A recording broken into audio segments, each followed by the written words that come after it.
Bom dia a todos. Vou começar fazendo algumas correções aqui, frente ao que o Christian falou. Eu não me sinto professor, né? De vez em quando a gente tateia em algum exercício de sala de aula, e nem isso aqui será propriamente uma aula. Eu acredito que vai ser muito mais um compartilhamento de ideias, um compartilhamento de experiências, até porque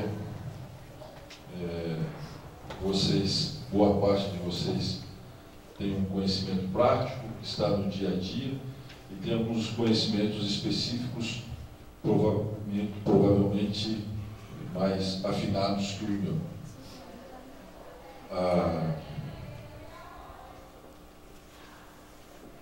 Quando o PTI me convida e a MOP me convidaram para esse dia, eu encarei como um certo desafio, e nessa proposição mesmo de que isso não seria uma aula, até porque a gente não teria condições de trabalhar ou de aprender a se fazer um plano diretor em 8 horas de um dia, que provavelmente já começamos aí um pouquinho de atraso, né? Bom, ministro. Então, mas eu tenho uma coisa pela qual eu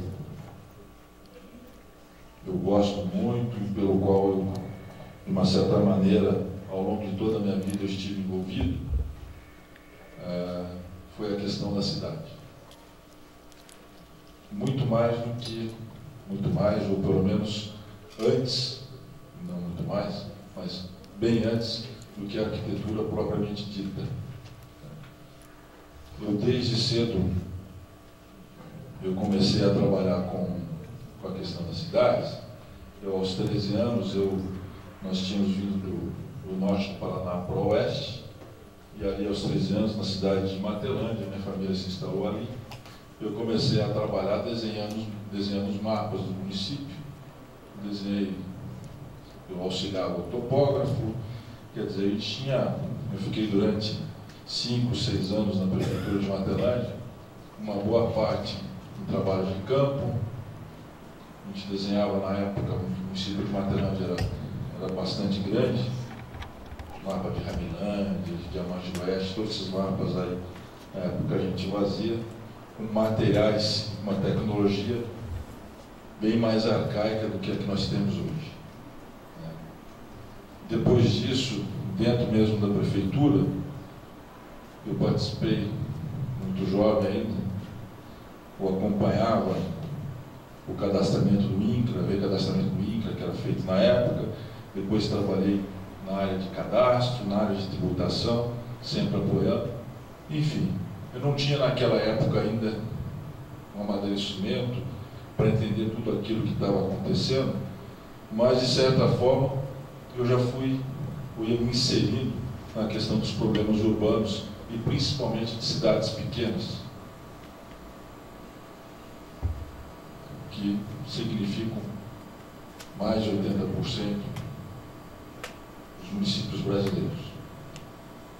Depois, quando eu fui a Curitiba, eu me formei em arquitetura e urbanismo na Universidade Federal do Paraná, a gente começa a ter uma compreensão, além da questão da formação técnica e profissional, se começa a ter um exercício crítico um pouco diferenciado, uma visão um pouco mais ampla das possibilidades do desenvolvimento de uma cidade. Já na época da Federal, o trabalho de graduação do curso foi um trabalho de desfavelamento. Era o último ano do curso, o trabalho de planejamento urbano. Nós participamos de um projeto de desfavelamento, onde, além da proposta urbana, com relocação de pessoas, deslocamentos, a gente também participava de um processo de implementação daquele projeto, e também com propostas de habitação. Enfim, era um programa amplo, e bastante bacana naquela oportunidade, porque existia um convênio entre a Universidade Federal do Paraná e a Prefeitura de Curitiba, que na época era administrada pelo Roberto Requião. Nós fomos felizes, o nosso trabalho foi contemplado para que ele, a partir de um determinado momento, ele fosse também, começasse o processo de implementação. Nós trabalhamos na Vila Real, é uma favela do Campo Comprido. Eu não sei ainda como é que é essa conformação. Seria interessante se eu conhecer um pouquinho mais daquilo que foi implementado, mas era interessante porque já naquela época, eu lembro que aos domingos de manhã, nós estudantes de arquitetura lá do último ano do curso, realizávamos audiências, reuniões com a comunidade. Um domingo de manhã, em Curitiba, numa favela. E para nós era bastante interessante esse contato com a população, com o pessoal que colocava, porque já começava ali a ideia do processo participativo. Isso era o ano de 86, então ainda bastante longe das propostas que vinham a surgir a partir de 2003, a partir de 2006, com os planos diretores participativos. Mas, quando a gente vai discutir plano diretor, existe ainda, ou existe bastante divergências, ou bastante críticas em relação ao que seja o plano diretor, a maneira como ele era visto e a maneira como ele está sendo visto atualmente. E eu falo isso em termos de abrangência. A gente parte de um estudo anteriormente basicamente calcado na questão físico-territorial e hoje partindo para estudos de aspectos sociais, econômicos, enfim, imaginando-se um desenvolvimento da cidade sobre vários aspectos. E a pergunta que se faz, e é uma pergunta que eu também transfiro para vocês, é até onde existe a validade desses planos diretores? Até onde eles realmente são eficazes no sentido do controle e do planejamento das nossas cidades? As críticas nesse sentido vão muito longe, né? E eu vejo em alguns casos uma certa euforia na hora da realização do plano. Eu já vi mais isso, hoje eu vejo menos, né? Antigamente a gente, olha, vamos realizar o plano diretor, era a movimentação na cidade, uma articulação. Hoje isso caiu um pouco, depois nós podemos discutir um pouco o que levou a essa certa motivação em relação aos planos, mas às vezes os planos são esquecidos, estão lá em suas gavetas e de repente por necessidades, por fatos e eventos políticos, os planos surgem novamente como, né, salvadores, como a grande contribuição que a administração possa dar ao município. Se isso é verdade ou não é verdade, isso pode ser uma generalização. É ruim que a gente está sendo, né, trouxeram até o pessoal para filmar, então vou ter que me cuidar um pouquinho com algumas considerações, porque eu também durante muito tempo tive uma crítica um pouco exacerbada sobre as possibilidades de planos diretores. Hoje eu vejo um pouco mais diferente e eu acho que a questão parte muito do trabalho que vocês, a grande maioria técnicos de administrações de prefeituras, tem a responsabilidade de exercer a liderança para a condução desses planos. Mas nós estamos num grupo aqui hoje bastante heterogêneo. Heterogêneo como é a cidade. E na forma de pensar de que maneira nós podemos conversar hoje, eu acho que eu elaborei, e eu gostaria que vocês consumissem isso comigo, alguns modos, no sentido de que, primeiro, eu vejo a necessidade de a gente fazer um certo alinhamento sobre o entendimento do que seja a cidade. Aliás, o objeto do plano diretor é a cidade. Então, eu acho que acredito que de uma maneira bem rápida, eu gostaria de passar com vocês um processo de construção da cidade, a questão do significado da cidade, de que maneira a gente pode entender a cidade. Passando num segundo momento por uma espécie de conceituação da dinâmica de uma cidade, alguma coisa depois em termos de práticas de desenvolvimento, de planejamento urbano, e fecharíamos depois à tarde com algumas questões do plano diretor participativo, que é e a obrigatoriedade ou a questão da política urbana implementada a partir dos estatutos da cidade, que a partir de 2006, então, começamos a desenvolver em nossos municípios. Eu, como arquiteto que sou e gosto de alguma graça, né, eu coloquei um joguinho de palavras ali na transparência, no sentido de que a cidade é muito complexa para ela estar no conhecimento de uma pessoa só. E eu falava para vocês no início, isso não é só jogo de palavras, que nós temos aqui hoje vários saberes. Todos vocês constituem ou têm um know-how, um conhecimento específico sobre determinados temas. E mesmo vocês que trabalham dentro da administração pública, também não encerram o conhecimento da cidade. E eu estou falando isso por quê? Porque eu não acredito muito em detentores do conhecimento, ou aqueles grandes planejadores da cidade, ou, enfim, eu desconfio muito daqueles que têm ou buscam se afirmar como grandes planejadores da cidade.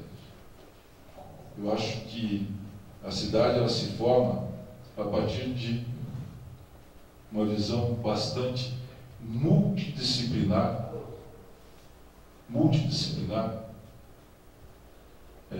sobre vários aspectos e sobre vários âmbitos.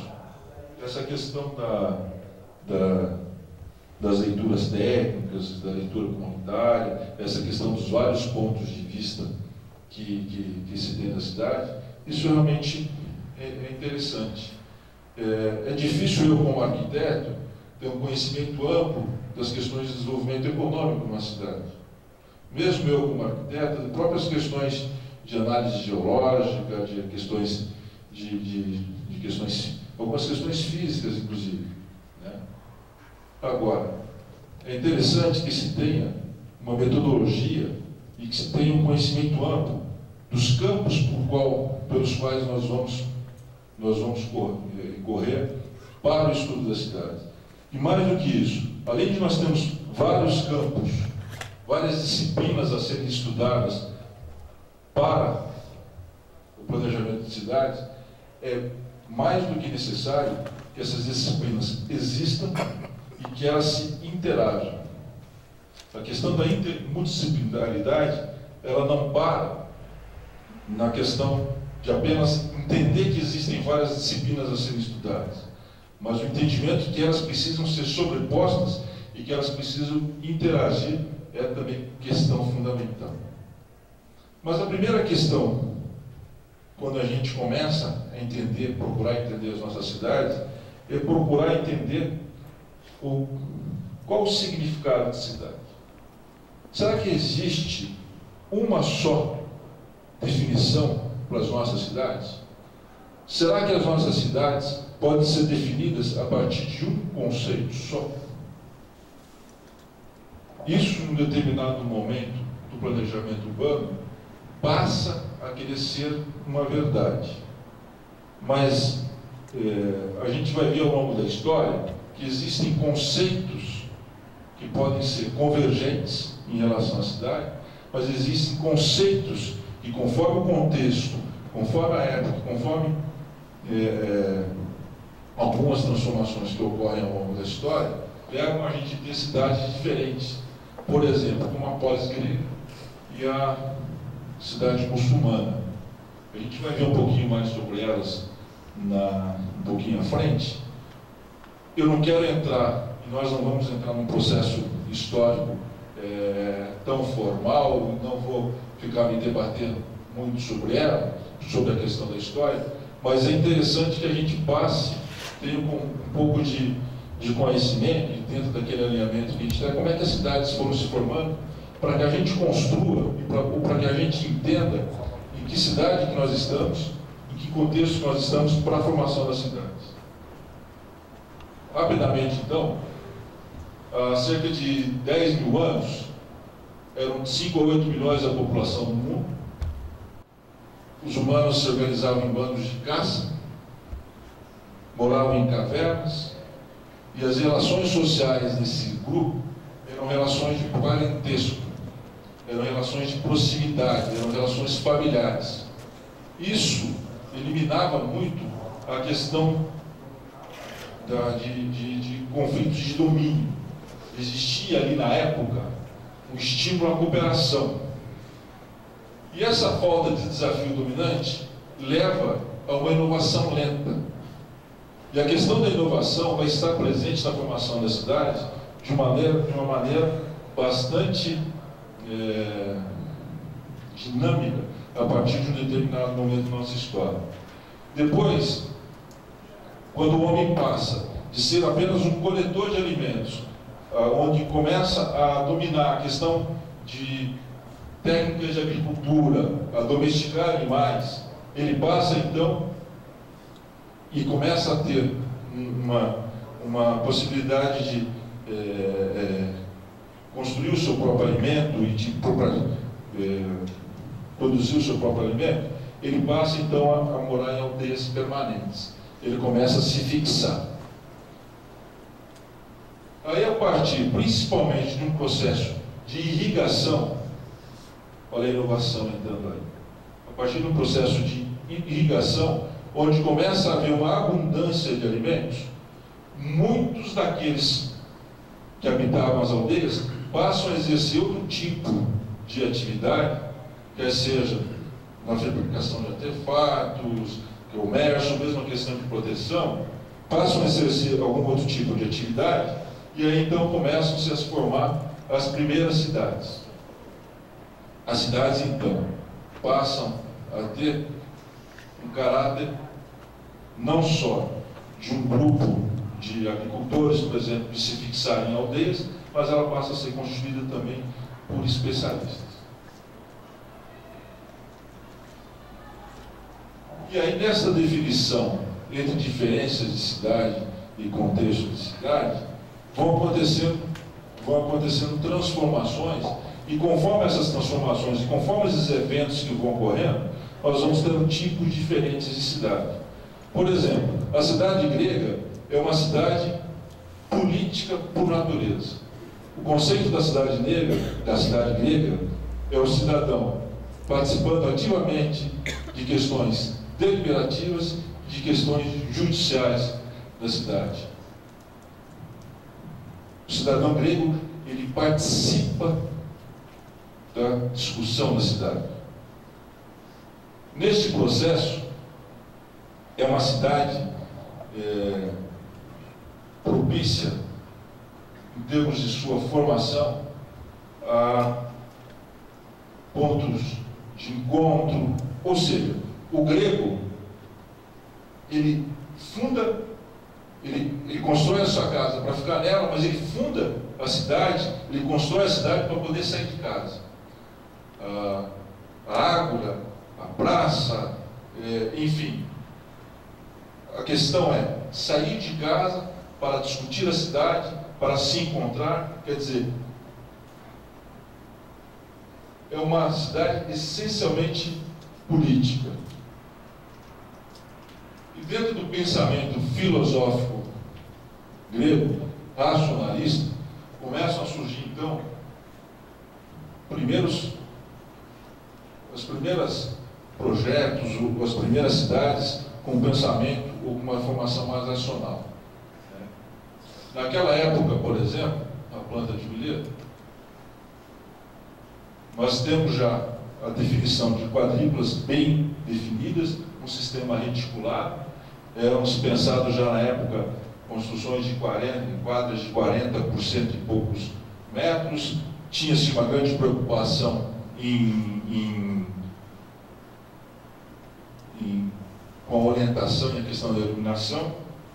Diferente do que é feito hoje, essas quadrículas, essas retículas, elas eram colocadas respeitando a topografia, né?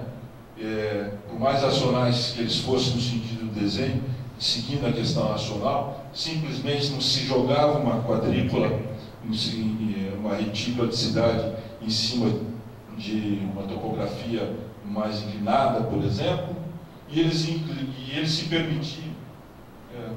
Está bonito. Acho que era bom trocar isso.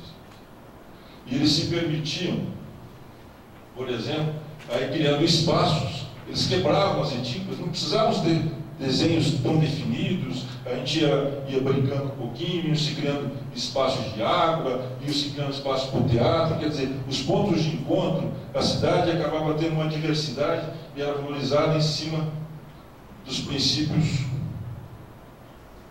a que ela se propunha. Um pouco diferente do que a gente fala hoje, que é uma cidade planejada, né? Hoje a gente vê uma cidade definida com uma quadrícula, e a gente já gosta de determinar que essa cidade tem planejamento, né? Isso a gente vai encontrando aqui em vários outros lugares do Brasil. Depois a gente vai falar um pouquinho sobre isso. Mas aí a gente chega para a cidade média, que eles não veem outra forma de cidade a não ser ela encerrada por muralhas, aquela questão de defesa. Mas aí a gente chega na cidade islâmica. A cidade islâmica, a cidade muçulmana, ela tem uma característica oposta à cidade grega. Enquanto a cidade grega é uma cidade essencialmente política, com o cidadão participando da rua, estando na rua, discutindo a cidade, por questões religiosas, a cidade islâmica ela tem uma redução nas suas atividades sociais.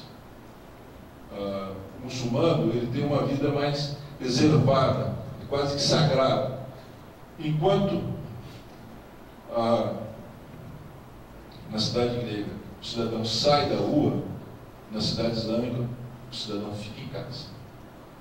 E pelas suas questões de religiosas e algumas outras questões de contexto social, a casa realmente ela se fecha para a rua. A cidade muçulmana não existe ostentação de fachadas para a rua. E através das casas é que as ruas vão se formando. Enquanto nós tínhamos uma cidade extremamente reticulada, aqui na cidade islâmica, as casas é que vão definindo o formato das ruas. As casas, nós vamos tendo ruas agora mais largas, mais estreitas, nós vamos encontrando alguns becos. Nós não temos, né, pontos de encontro na cidade. É uma cidade mais fechada para a rua. E a gente pode dizer, então, que a forma de organização da cidade muçulmana é da casa para a rua. A casa prevalece e a rua é que se acomoda. Enquanto que na cidade ocidental é a partir de uma rua previamente traçada que as casas vão ocupando seu lugar. Qual a cidade correta? Qual é a melhor cidade? As duas cidades respondem a princípios e conceitos que são próprios de sua cultura. E essa questão da cultura, da valorização do local, é questão que eu julgo extremamente necessária, extremamente importante na formação dos nossos conceitos. A questão do domínio de ferramentas, a questão do domínio de legislação, do conhecimento específico, isso, gente, é essencial no nosso planejamento. Mas mais do que isso, até porque isso, de uma certa forma, a gente consegue atingir e consegue alcançar de uma maneira mais simples. Mas o meu grande desejo, hoje, aqui, nesse espaço, é provocar com vocês uma construção de um conceito de cidade, um entendimento de uma importância do entendimento de uma cultura local, como aí sim, fato fundamental para o planejamento da cidade. Você conhecer leis, você ter domínio de ferramentas, isso é importante. Mas o mais importante é o que eu faço com isso. Para que caminho eu vou? É isso que diferencia a nossa forma de ver a cidade, isso que pode diferenciá-los enquanto técnico, o desenvolvimento crítico. Depois a gente vai passar, eu vou tentar passar rapidamente, até para a gente chegar nos dias de hoje, a gente chega então na Idade Média. Eu procurei a questão da cidade romana. A cidade romana tem uma influência muito forte das cidades helênicas. A gente vai ter na cidade românica, principalmente os acampamentos militares, base para a formação de cidades em outras épocas posteriores. Mas a gente chega na Idade Média, e isso é importante eu assinalar aqui, porque a gente vinha de uma história de cidades e de império, cidades-estados, o império dominando, e a gente passa por uma época com a decadência do Império Romano para o sistema feudalista da Idade Média, na Europa principalmente, onde passa-se a um êxodo agora das cidades para o campo. O sistema feudalista, ele faz surgir em pequenas cidades, pequenas, né? Às vezes a questão das monarquias, a questão elas são um pouco itinerantes. Os senhores feudais passam a dar força a sustentar os reinados, e a gente tem ali, e por que é importante que eu paro um pouco nessa época? Porque a partir desse momento a gente começa a ter uma ideia, uma formação mais moderna da ideia de nação, né? Onde a importância dos municípios fica bem, ou das cidades e das pequenas cidades, fica fortalecida. É no fortalecimento, no agrupamento dessas pequenas cidades, em termos de apoio aos reis, que se tem uma ideia de formação.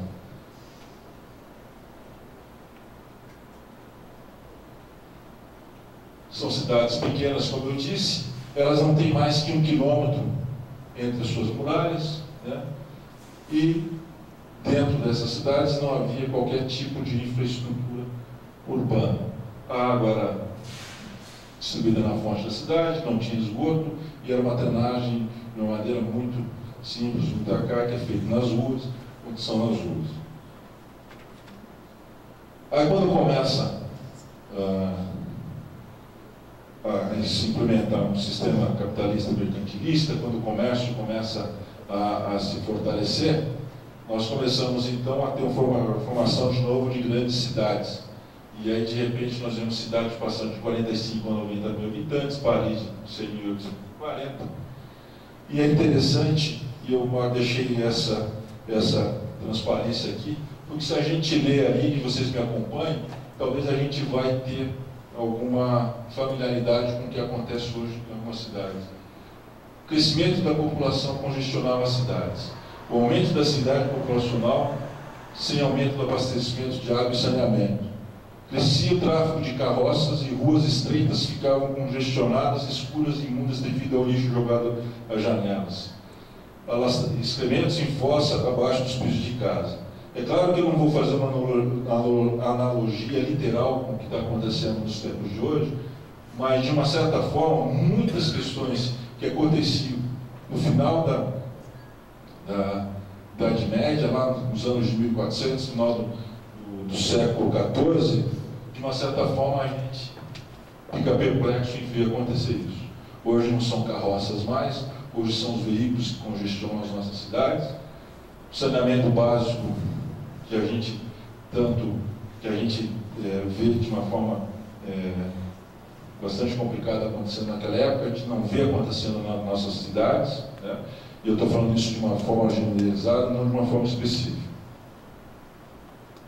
E aí começa a entrar então a época da formação da cidade do Renascimento, na época bastante voltada na questão do pensamento racional grego, e é onde começam a surgir alguns planos mais, em termos de formação de novas cidades mesmo, muito pouco. Nós vamos ver alguma coisa lá baseada no que eles encontraram nos escritos de Vitrúvio, né? Essa é uma formação de uma cidade de Palma Nova, que é uma cidade militar construída em Veneza, mas mesmo assim ainda era uma cidade baseada na questão dos ventos. Quando Vitrúvio pensava, ele chegava a definir 8 ventos, aí a cidade dentro era uma cidade mais retilínea, e de repente eles construíram muito pouco, e o que eles construíram partindo para a cidade radiocêntrica, uma cidade com 9 cidades. Mas o que é importante é que as ideias do Renascimento, elas não são tão executadas na Europa. Elas passam a ser mais executadas, as ideias do Renascimento, na colonização espanhola. E aí é bastante interessante que aí nós temos aqui aquele que pode ser uma das primeiras grandes leis de urbanização que a gente encontra, que é do rei Filipe II, que é a chamada Lei das Índias, que era uma espécie de legislação urbana para a formação das cidades espanholas, né? Ali apenas para curiosidade, então nenhuma cidade poderia ser montada se tivesse uma planta. Ela levava com ela os princípios ideais renascentistas, e vão tendo algumas coisas. A cidade vai se formando então de uma maneira bastante, já naquele sistema de reticulado, né? Aqui, ó, Caracas. Ela tinha a questão da praça principal, de onde saíam as ruas, enfim, existia uma legislação urbanística bastante definida, onde as construções da colonização espanhola aconteciam. Os portugueses foram um pouco diferentes, né? Os portugueses, eles não tinham essas definições, tinham essa legislação que foi feita principalmente no México, outra cidade de colonização espanhola, mas diz que o arquiteto que veio com Tomé de Souza, ele trazia plantas, cidades prontas, e na formação das cidades, aí tem um aspecto legal, né? Ele trazia alguns planos prontos, mas conforme a conformação do local, ele usava a planta indicada. A gente não tem algo tão planejado, mas pelo menos essa questão do respeito ao local, algumas coisas a gente vai ter. Alguma coisa ainda no México. Aí a gente começa a entrar no Barroco, e aqui também eu estou acentuando isso aqui de uma maneira bastante importante dizer isso, que aqui basicamente começa a nascer a questão da legislação, a questão das burocracias implantadas na nossa cidade. Há de novo uma concentração de pessoas maiores, o desenvolvimento do capitalismo mercantilista, passam a ter as grandes cidades, né? E começa a haver então aqui praticamente nasce a ideia de capital, de nossos estados, as capitais nacionais. E começa-se então um processo de planejamento um pouco mais acentuado em relação àquelas ideias de relacionamento, né? Em relação ao planejamento das cidades, a gente passa a ter as ideias do Renascimento em escala muito monumental. A gente vai pegando, principalmente em relação a Roma e a Paris. Em Paris, principalmente, a questão das aberturas das vias, depois nós falaremos um pouquinho sobre isso, da questão do domínio do rei, da questão de exaltar a presença do rei. Em Roma, um pouco mais em relação à questão da cristandade, em relação à questão da presença religiosa, e as cidades começam a ter um grande rigor formal, né? E o que aparece aqui nas cidades, e que vai contribuir bastante, e que de repente a gente não consegue, a gente só se perceber disso no dia a dia, é a questão que com o surgimento da perspectiva, olha a inovação aqui de novo, com o surgimento da perspectiva, acaba-se tendo também uma proposta urbana que vai muito de encontro aos princípios que se buscam. As aberturas das grandes avenidas largas, direcionadas aos palácios, direcionadas algumas construções, elas reforçam a possibilidade de a inovação tecnológica atender aos princípios que a cidade busca. A mesma coisa acontece na cidade com muralhas. A partir do desenvolvimento da pólvora, do desenvolvimento do canhão, essas coisas, as muralhas começam a perder o sentido de sua existência. Elas começam a ter uma transformação já na sua ocupação físico-territorial. E aí a gente chega na Revolução Industrial, onde o processo tecnológico, a inovação tecnológica, leva a uma concentração violenta em cima das cidades. Existe um êxodo rural muito grande, começa uma urbanização desenfreada, e aí nós começamos a encontrar algumas questões de caos urbanos que, infelizmente, a gente ainda encontra hoje nas cidades. Começa a questão da urbanização desenfreada, a questão da miséria urbana, né? E esse crescimento ele é concentrado em cidades estrategicamente localizadas. São os princípios do sistema industrial sendo levados para a formação da cidade. Aí nós podemos passar por umas questões do tipo de padronização, sincronização, mas principalmente as características de concentração e centralização. E aí nós temos talvez aquele que seja o primeiro grande plano urbano pensado, envolvendo várias questões, que é o plano de Haussmann para Paris, onde ele começa a partir de algumas coisas. Como é que se conforma o plano de Haussmann? Ele parte de uma análise das condições existentes, né? Para quem trabalha com plano diretor, então aqui começa um bom estudo, um conhecimento das condições de Paris. Ele desenha uma planta cadastral da cidade. É a primeira vez que se tem conhecimento de uma iniciativa desse gênero para planejamento urbano.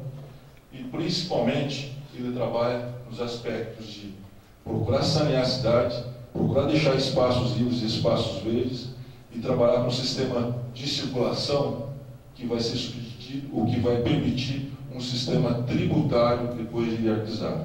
A questão de taxas nas cidades ela começa desde a época medieval. Para a própria construção das muralhas, os munícipes, os cidadãos, eles contribuíam com taxas. As pessoas que adentravam as cidades, quando iam adentrar as cidades muralhas, elas contribuíam com taxas também que serviriam ou para a construção, para a manutenção das muralhas, ou para outros serviços públicos que pudessem ocorrer, principalmente a questão de proteção. Eu já afirmei antes, então, a questão da Revolução Industrial, do êxodo rural, do assentamento marginal, e acontecem questões, né, que vão levar a que marcam ou assinalam bem essa questão da miséria urbana, essa questão dos problemas sociais. A mortalidade infantil, por exemplo, em Nova York, ela passa de 1810, de 120 a 145 mortes por 1000 nascimentos, até chegar em 1870, diferença de 60 anos, olha aqui, quase mais do que dobrando, ou quase que dobrando a questão. Então nós chegamos em condições realmente de caos, as cidades se engrandeceram de uma forma extremamente nociva às questões, das condições de qualidade de vida humana, e aí começam a surgir planos de utopistas, chamados de progressistas, no sentido de se preocupar com um novo desenho de cidade a partir de um novo sistema, de uma nova inovação tecnológica, de um novo sistema que regia o mundo. E aí, por exemplo, nós temos aqui o Owen, ele começa com uma ideia, uma cidade coletiva que vai